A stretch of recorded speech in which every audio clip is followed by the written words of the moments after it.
Bobby, as you all know, was one of the original Dragons on Dragon's Den. He is the chairman of Insomnia Coffee, and he has a variety of business interests in food and hospitality, technology and hardware. For the last 2 years, Bobby has been presenting a News Talk radio show, Down to Business. Bobby's career began in catering with AIB Catering in Ballsbridge. He then proceeded to work on oil rigs in the North Sea. He returned to Ireland in the mid-80s, where he worked initially at Jury's Hotel, followed by Campbell's Catering in Cork and then Bewley's. In 1999, Bobby Kerr left his role as Managing Director of Bewley's to start Perk Coffee Shops in Dublin, which he then sold to Insomnia in 2003. He reinvested all the proceeds of the sale and, as CEO, led the expansion of Insomnia from 17 to 50 shops and increased the turnover from 5 million to 13 million. In 2010, Bobby changed his role in Insomnia from CEO to chairman in order to allow him to focus more attention on his new Dragon's Den investments, such as Prevent a Puncher, Surf Seeds, Bin Trasher, Uncle Aidan's Flour, and many more. He is a shareholder in Bang Restaurant, and he is actively involved in raising money for a number of charities. I'd like you to give Bobby Kerr a warm welcome, please. The way I do things.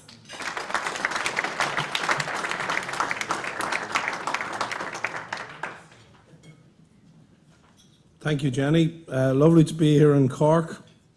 In fact, fantastic to be here in Cork. Sorry I have all this gear here, but I just brought this along because there was a tweet I wanted to read out. I'll start with that. I love when I see insomnia in the press, and this was in the Evening Herald yesterday. It's under the section "Strangers on a Train or Bus," and it goes as follows: "You big ride." To the gorgeous brunette working in the insomnia counter in Spar, Marion Road, your smile lights up my Sundays. You're steamier than the coffee and even tastier than the cakes. I'd like to see more of those blue eyes from Mr. Tall, Dark and Handsome. That was yesterday. So, I know you're all marketing people, so I had another one I wanted to share with you, which was I was at a debate up in UCD recently, and they said to me, the motion was that a third level degree is worthless, and all the different universities were there, and I said, now how am I going to really upset these guys? And I said, I know what I'll do. I'll tell a couple of light bulb jokes. So here goes, and bear in mind all these universities are in the room. How many Trinity students does it take to change a light bulb? None, because the light bulb never really gets changed. The student from Trinity puts his light bulb into the socket and waits for the world to revolve around him. How many DIT students does it take to change a light bulb? 2. One to change the bulb and the other to complain that if they had a better college that the light bulb wouldn't go out. How many DCU students does it take to change a light bulb? Ha, trick question. DCU isn't a real university. They love that one. And then IADT, which is the art and design place in Dunleary, lots of the creative people there. How many IADT students does it take to change a light bulb? None. Lava lamps don't burn out, man. And finally, for any of you who are Limerick, how many University of Limerick students does it take to change a light bulb? What? There's a university in Limerick? Okay, enough. So,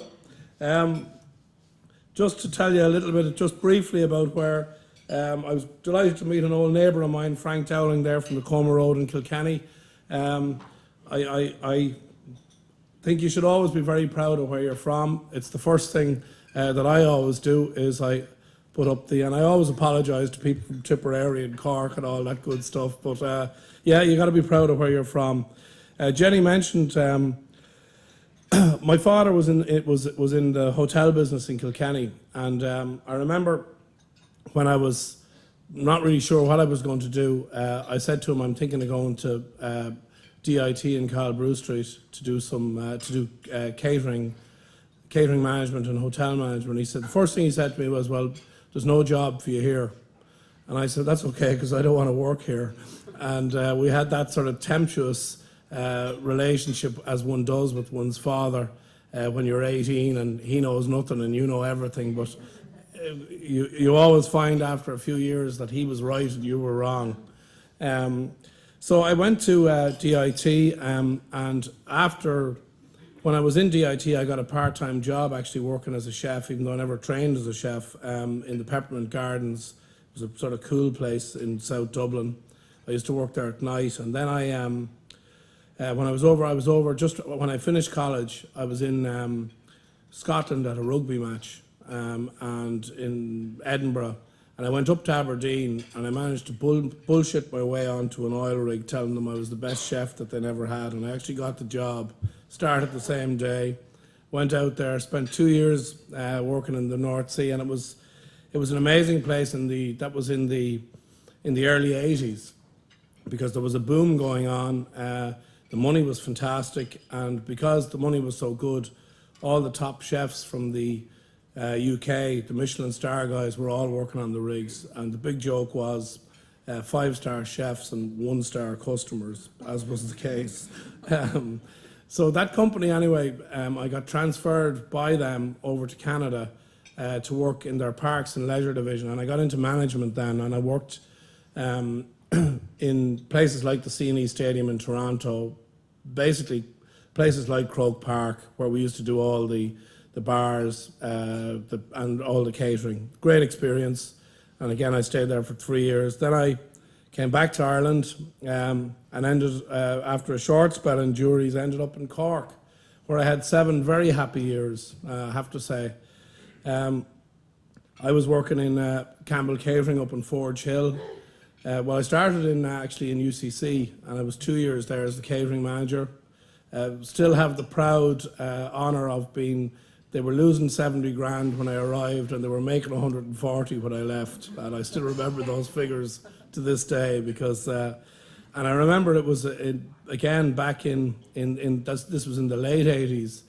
UCC was a really it was a hotbed of trade union activity, and all the staff were unionised. And this was my first experience. I bounced into this, and my first function up there was for I think it was the British Council of Churches, and I disciplined. I was only a week in the job. I'm just remembering it as I speak to you here, and I disciplined this guy because he was unshaven and he was all scruffy, and I sent him home, and there was a sit down. The staff went on strike, and the bishop was outside waiting for his dinner, and I had to go out and tell him there was going to be a bit of a delay, but.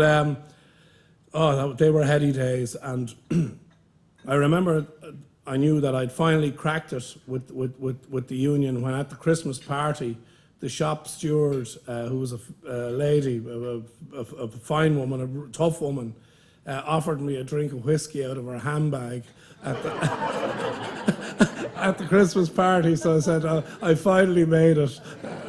So that was that, and I only just remembered that as I spoke to you there now. I hadn't thought about that for a long time. But my wife Mary worked in Marks and Spencer's here. She was part of the opening up team there. I was up in Forge Hill, and then we lived out in Monkstown. And then our first daughter actually was born in Finbar's Hospital, and her 3 sisters still call her a bogger because she was only here for a week. And then we moved to Dublin. So very, very fine memories of Cork. I thought it was a great place to work. Lots of friends still here. And so then I went, actually, when I left Cork, I eventually became the MD of Bewley's, and I did another 7 years there, and that was a real eye-opener. And again, you'll remember, some of you anyway will remember when Bewley's had about 50 shops, turnover about 40 million, 800 staff. It's not like that now, but it was a big business. The shop here in Cook Street in Cork was here for many years. But I really cut my teeth there, and it was a tough game, and many of the people who've come through Bewley's for whatever reason have all turned out okay, because it was the school of hard knocks. If you didn't If you didn't shape up, you were shipped out. And I survived 7 years of it. And I learned a lot there, particularly about property, about customers. And Bewley's had a very difficult situation because they were trying to change, and their customer base was getting older, and they didn't want change, the older, which was the largest portion of their customer base. And the second problem they had was property, because the rents were actually killing them.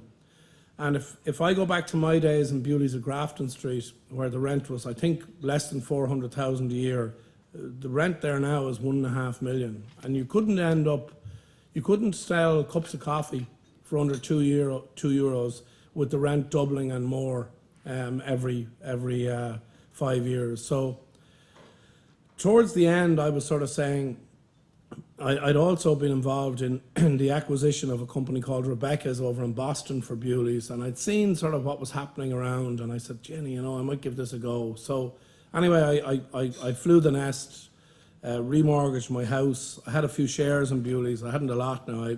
I was the first person ever to sell shares in a private company, but I had to bend a few arms. A few distributors bought some, and because there was the only market for the sale of them was within the business. So I managed to, and I hadn't many, but I managed to get 30 or 40 grand together through that. And then I got a bank loan, remortgaged my house, opened up my first shop in Grafton Street, and remember taking £56 the first day and absolutely thinking it was the worst thing that I could have ever done. Left secure employment, as I say, remortgaged my house, and I thought I was going to face financial ruin, and I nearly did a couple of times. But sometimes when you're put into a corner like that, and you've no option but to give it a go. And I was said, if I'm going to go down, I'm not going to go down without a fight. And I worked in that shop day and night. I knew every single customer by their name, what they liked, what they didn't like. And then every week I saw the sales going up. And then Christmas came, and I said and there's been many happy days in the business, but I recall that as being one of the happiest, that I actually wasn't going to go. I knew I was going to survive. I wasn't going to actually go bust. And in the early days of a business, when you're standing there in the shop and you're not sure if you've enough money to pay the wages on Friday, there's a guy at the back door looking for a check, it really brings the best and worst out of you. And I decided I was going to absolutely take it on, and thankfully it worked out. I then opened a couple of more. In the next 2 years, then I opened a shop in Bagot Street, one in Dawson Street, and then I won a tender up in UCD to put in a coffee shop, and then I got a second one up there, and then a third one. So I had 3 shops up in UCD and 3 shops in the High Street, and then I effectively sold, but it wasn't really a sale because I only had the money for about 4 days.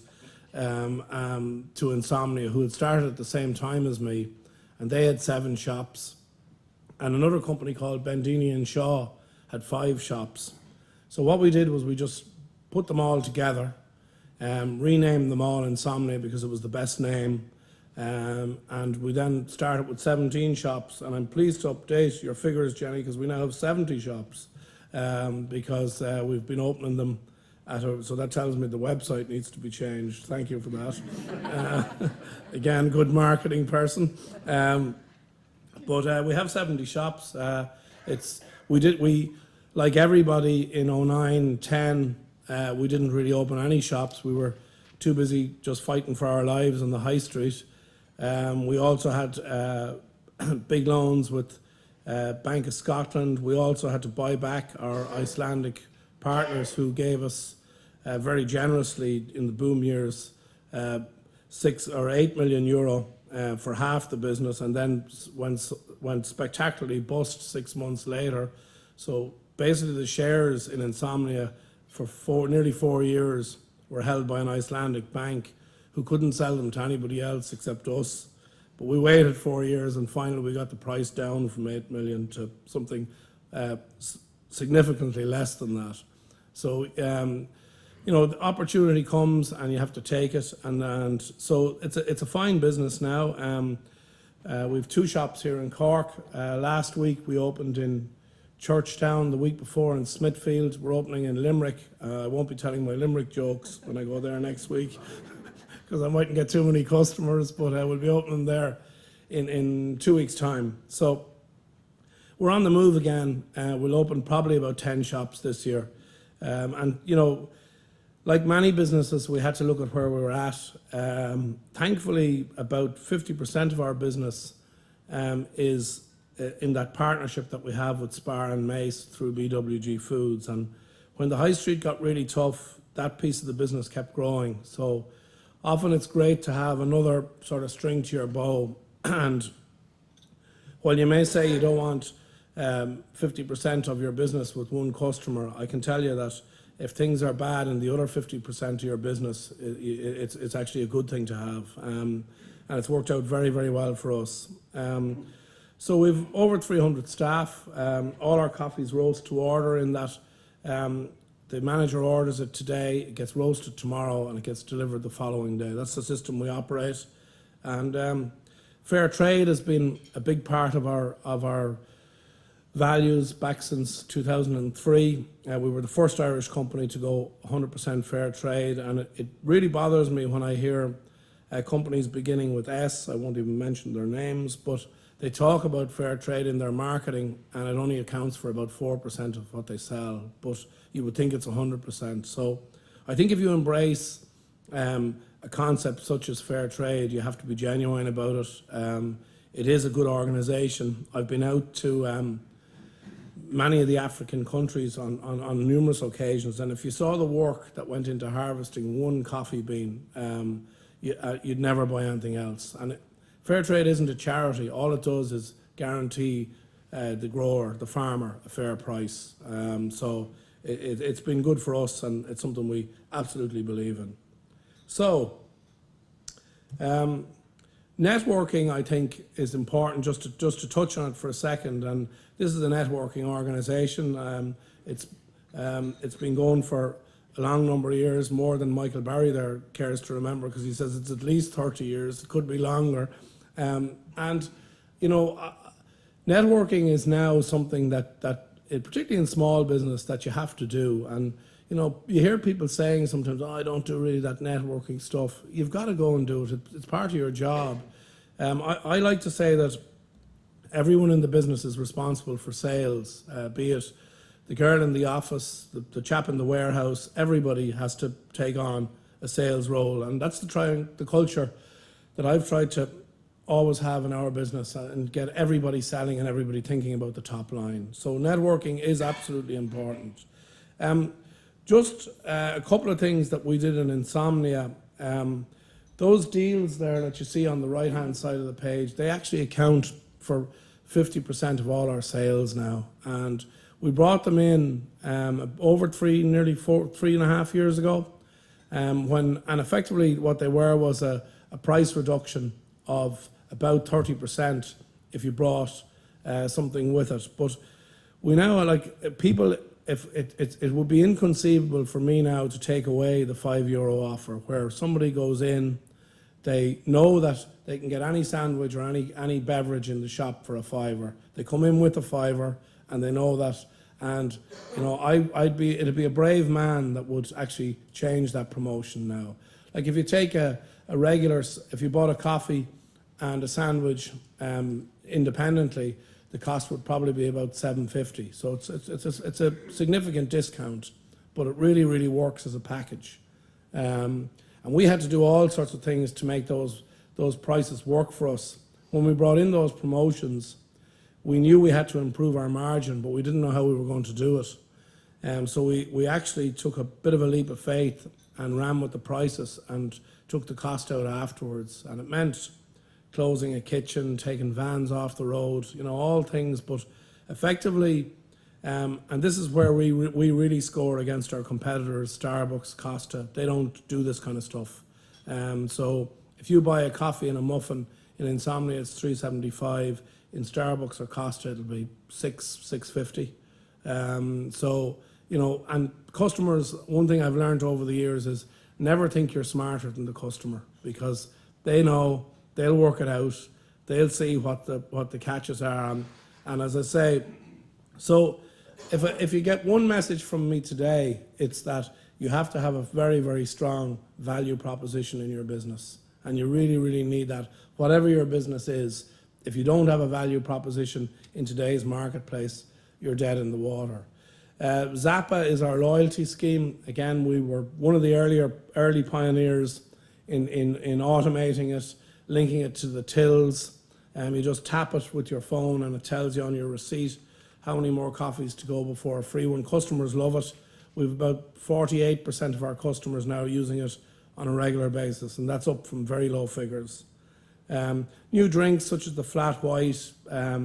The calorie count is interesting, and I see they have it on the menus here in the hotel. I was looking at it last night. What was it?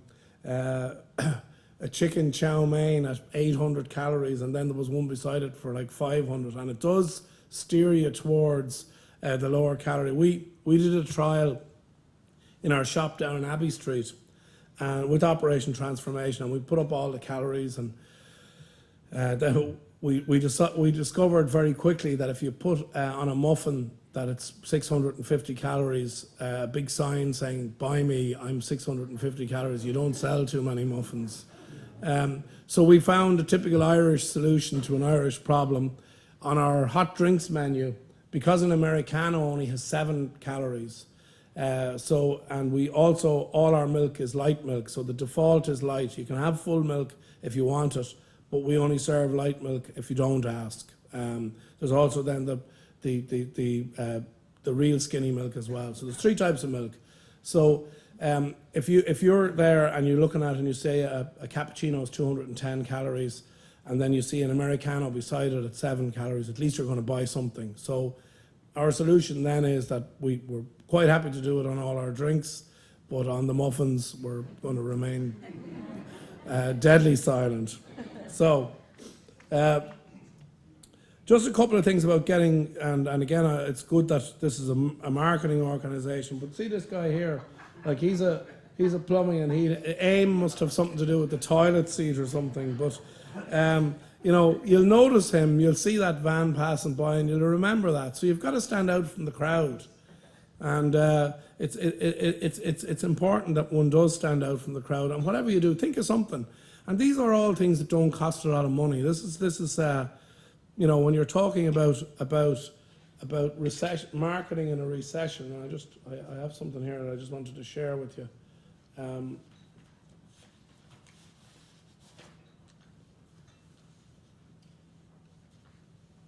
So just a couple of things about the way I look at marketing in a recession. So first of all, you know, we all think a recession is bad. It is bad, but it'll end. It's going to end sometime. And I think that's the sort of philosophy I have, is that this will end, just like the boom ended, the recession will end. So that needs to be somewhere in your mindset. You need to stay positive and calm, even in a dreadful situation. And a positive attitude will mean that you focus and keep customers. The real focus in a recession is it has to be on the customer. And that's often when you're dealing with banks, you're under pressure with suppliers.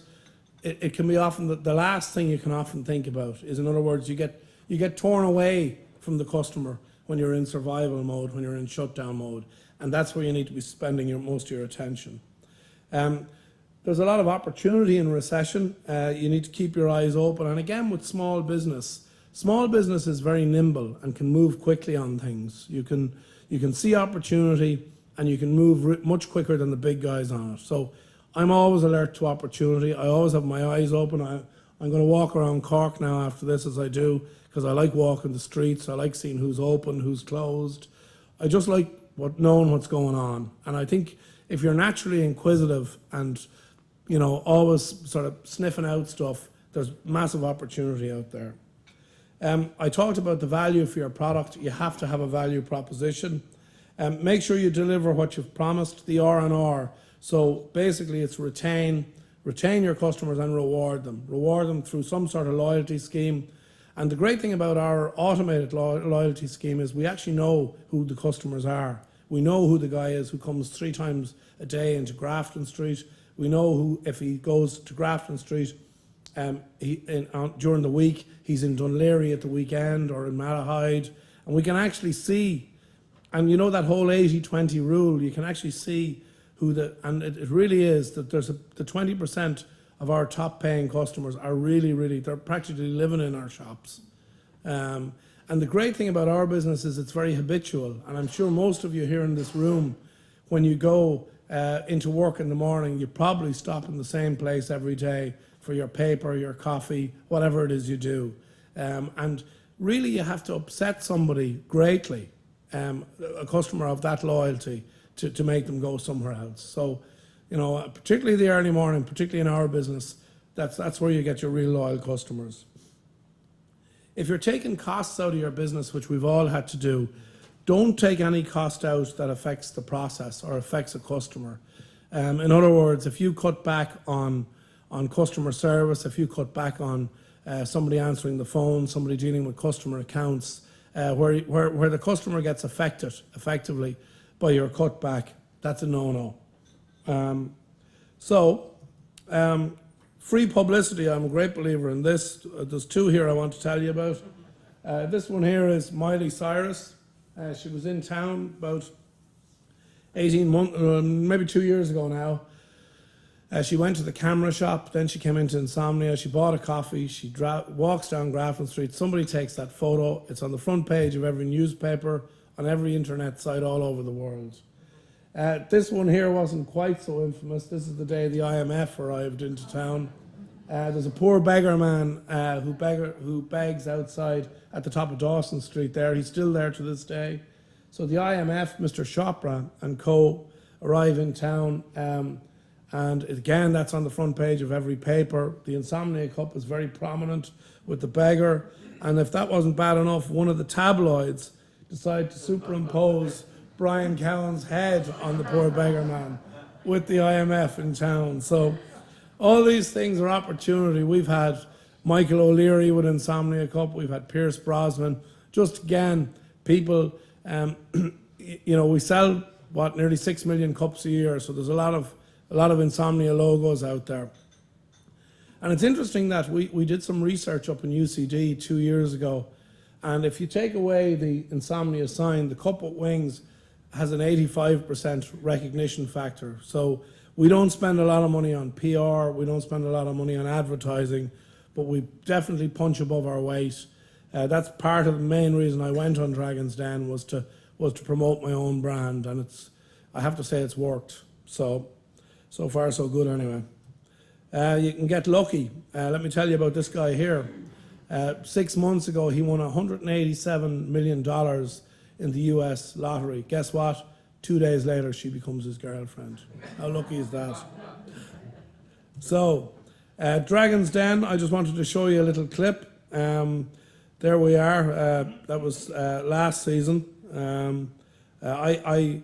My father said to me years ago, you know, there's always a time to get out, and I reckoned after 4 years in Dragon's Den, having been there from the start and having loved every second of it, I just didn't have the heart for it this year, and I said, you know, I'm not going in with a half heart. I'm not going in to play games with myself, and I'm not going to be disingenuous about it. I'm not up for it. I don't want to do it again, so I'm out, in more words than one. So I have, there's some of the investments that I'm involved in. Just to tell you about a couple of them, the bin trasher is going exceptionally well. You'll get that in all 44 Woodies nationwide. The cheese, so. We've a lot of stock if anybody wants to buy any. Uncle Aidan's flour is a great one. It's a beautiful business. It's milled on a water wheel there down in Enniscorthy. And we're now making Uncle Aidan's bread, a stone ground bread that will go in tandem with the flour, and that'll be launched in the next few weeks. The Mother and Baby show was a great success, but that was just one show, and we all got paid. And Prevent a Puncture is also going well, and that's again where you put the solution into your tyres. Kerry's here in Cork are working with us on it, and you don't even know you had a puncture. It's that good. But it's been out of the 10 investments, you know, if I was to say how are they all going, 3 of them won't work. Another 5 of them I'll probably get my money back on, and we'll make good money on 2 of them. That's an investment portfolio. I think that's probably as good as one can expect. So see if you like this.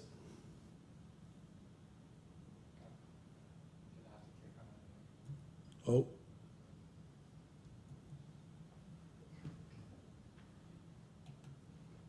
Thank you.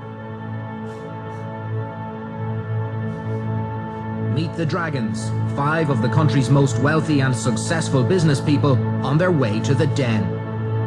Once there, they will be faced with a selection of budding entrepreneurs, all hoping to convince them to invest in their dreams.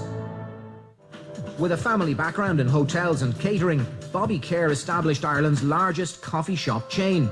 But his business interests currently stretch well beyond the food industry.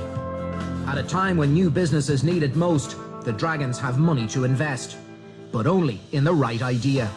Will they find what they're looking for? Time will tell. This is Dragon's Den. I'm going to put it to you this way, that you came in here not wanting investment, but looking for PR to launch this American absolutely business. not. Absolutely not. Well, that's my view. I'm out. Okay. Adrian, can I come in here for a minute? Okay. I think you're a good guy. You've come here, you've borne your soul, you've entertained us. I'm going to take a punt on you, and I'm going to give you the money. But I want 25% of the company. Thank you. His offer is conditional. Mine is unconditional. Right. It's full duck or no dinner. You have it, Adrian. I think you've read it very true. That's really what you're saying. That's it. No, I'll go up, Bobby. Well, study yourself now for a wee second. Right? Doesn't take long to study that one. This man's from Roscommon. He knows you're from Cavan. Remembering that the Irish market alone will not sustain this business. Yeah, there's 2 million females, and I'd be happy if I got 10% of that. I'll go up, Bobby. Thank you. Good man, Adrian. Good pleasure. Thank you very much. Working with you. Good pleasure. All right, well done. Why do I smell a rat here? There is no rat. I mean, I take offence to that. There is no rat. I don't like what I see, Brian. I question the very foundation on which you've set it up, so I'm out. I would have liked to have known you in the 60s, I'd say. I'd say you were a bit of crack. Free spirits and all that good stuff. But regretfully, I'm out. This wickedly hot and spicy sauce can be used in any meal to excite the taste buds. Would you normally serve these like this, or would you put them on meat and chicken? Right, now the curry sauce is a cooking sauce. You would actually cook with This the curry. is curry sauce? Yes. What's this one? That one, a jerk sauce you would use on roast meat, roast vegetables. So again, another cooking sauce. You got it right. It's Yeah. even making my eyes water. Any fire extinguishers? Dragon breeds fire. I just can't get excited because you're not excited. Okay. That's really why, and for that reason, I'm out. Apart from this worry about infested balls, what else?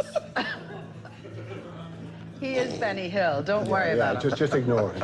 I'd be more interested in, the other box of inventions that you have at home. And I think you probably are one of these serial patenters. So I think you'll be back again, and I'm going to wait for another day. I'm out. I think this is a bit of a pipe dream. The only thing I like about this business is your T-shirt. So I'm out. I'm afraid that if I got involved in the business that I might eat the profits. So I'm out. Would you be able to give us a demonstration? Well, certainly, yes. You just attach the item onto the hinges of your wheelie bin. You put it down, and you just press down on the lever. And the lever is movable. So now you can put in another bag.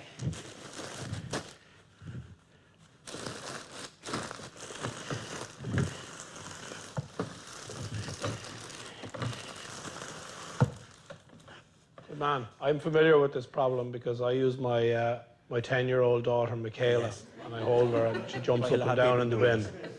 So she'd be delighted if I arrived home with something like that. Hi, Mr. X. I'm so hot right now. Here's my voiceover demo to prove it. Bobby is my name, and next time you're looking for a seductive temptress, please give me a call. This is not a product coming out of the machine. This is handmade. It's a lot of work. It takes 7 hours from start to finish. but you get the product you made. It's a slow burn, but once we get year one behind us, you know, we'll build it up slowly every year, but in 10 years' time, this will be a big business. Good to see you. How are you? Hello, John. How are you, Bobby? How are you? This is Uncle Aidan. This must be the man. Well, How are you? How are you? Pleasure to meet you. We've heard so much about you. John has a programme of strenuous physical activity planned for his 2 apprentice millers, or at least one of them. As usual, Niall gets all the easy jobs. I'm down here in the dungeons. We've got a mill to get going here. Come on. Okay. Geez, I thought we just invested in the business. I didn't think we had to run the whole thing. Huh? First bag coming up. Okay, first bag coming up. Whoa. Whoa. Don't make a balls of this now when it gets up there. Okay. Now, out of the way. There. That's it. Take the hand up there, Niall. Not at all, Bobby. I could do this single-handedly. Easy. Look. And then, look.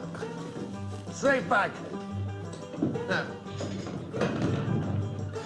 Is that flour milled yet? There you go. So that was that. So just a couple of business points there that you might want to look at.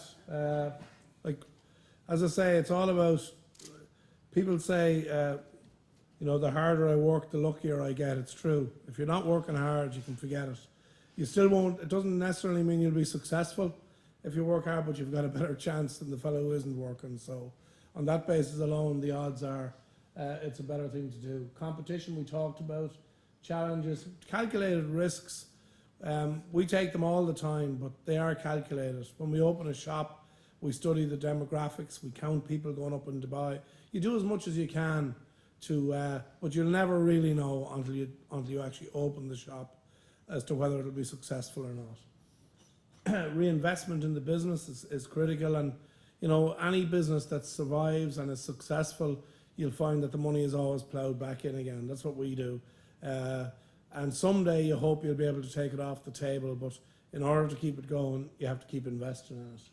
Communications around people, internal, external. We have a very flat structure in Insomnia. We let the managers run the shops, and there's 5 or 6 people in head office, and it's a very, very flat, non-hierarchical structure, and that works well for us. The people, it's all about the people.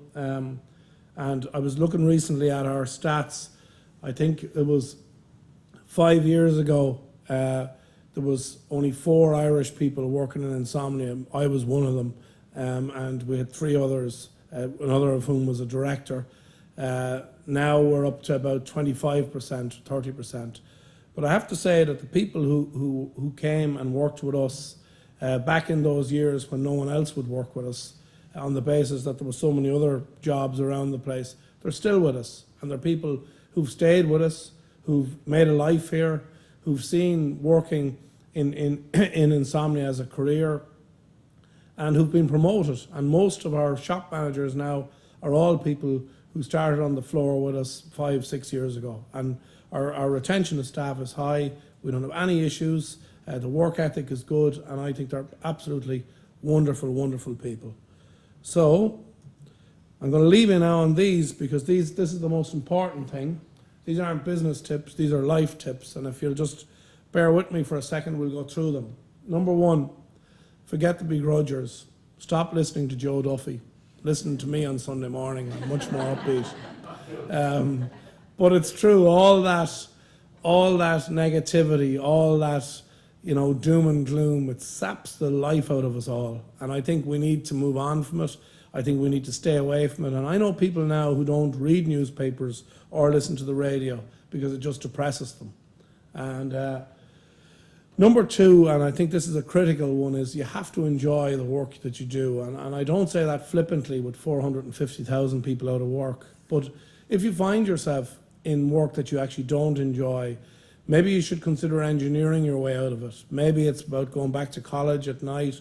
Maybe it's about getting a part-time job. But I would urge anyone who's unhappy in their work not to stay in it and try and find alternative work, because how happy you are comes across in how you do your job. You'll do your job. And I bounce into work every day, every morning early. I always have. And I'm fortunate that I'm just one of those people who always loved working and always loved the cut and thrust of work. And it's still with me to this day. Number 3 should be number 1. And it's only as we get older we look at these things. But it's all about health and it's all about family. And really nothing else matters. Like, do we really need that apartment in Bulgaria that we thought was a great idea in 2007? It's absolute bullshit. And really it's about family and it's about health, and it really isn't about anything else. As long as you have enough to live on and your family are well, you're happy, you've got your friends, nothing else really matters as far as I'm concerned. Number 4, massive value out there. Go out and get it. And there is.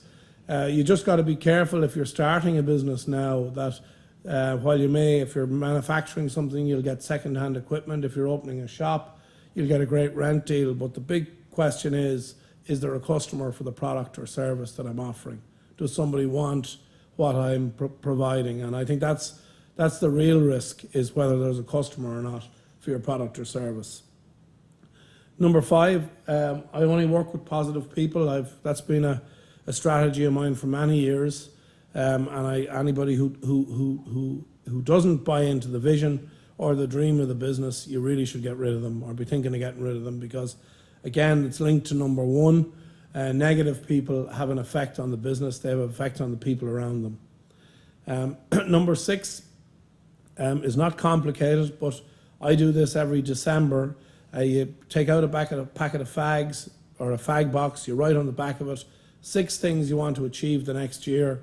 You check in with it every month, and I guarantee you'll have 4 of them done by the end of the following year. So try it. It's just about what you want out of life. It's not about big business plans or reams of paper, but it's a card or a note with 6 things written down on it that you revisit from time to time, and you'll be amazed how powerful it actually is. And that was one of the things when I was, like, if you look at my situation, I didn't start on my own business until I was 38 years of age. I was perfectly happy in the corporate world. I didn't ever do radio. I never did telly before. When I did telly, I decided I'd like to give a go at radio, so I went and got trained. And then, I've done many things. I took up photography about 5 years ago, and I had a photo exhibition and raised 10k for charity. I built a house in Zambia, never been on a building site before. 10 of us built a house from top to bottom in 4 days. Roof, walls, the whole lot. So you can do anything you want to do. And my milestone last week, I've never run a 10k before in my life, and I did one last Sunday night in the Samsung night run, and I practically had to be carried over the line, but I got there, and my time was, I said I want to be under an hour, so I arrived in 59:33, just bang on. So you can do anything you want, and if there's something that appeals to you out there, just think about it and set your mind on it, and you can actually do it. Number 7's around integrity, and again, I've seen many people do stupid things for little gain. Cork's a small town, Ireland's a small country. You will be found out, and it will come back to haunt you. So always play with a full deck. If you don't, my mother used to say to me, if you don't tell lies, you can have a bad memory, and I have a crap memory, but I always tell it as it is. So you're never having to rethink or walk over or to tread over old ground. So honesty and integrity is everything. Innovation, just to touch on it briefly, is not necessarily about new things, while it is about new things, but it's often about looking at what you're doing in your business. What's your process? Could I do it quicker? Could I do it cheaper? Can I do it more efficiently? So just examine what you do in your business and see if you can do it in a more effective way. We talked about networking earlier, and it's great to see you all here this morning. It's a great, I'm sure you all feed off each other, and none of us know everything. I always say that you're always learning. When you meet people, you learn new things. There are people who know more than you about certain things, and I think we should always be learning. And number 10, stay positive, stay in the ring. It'll get better. Thanks very much.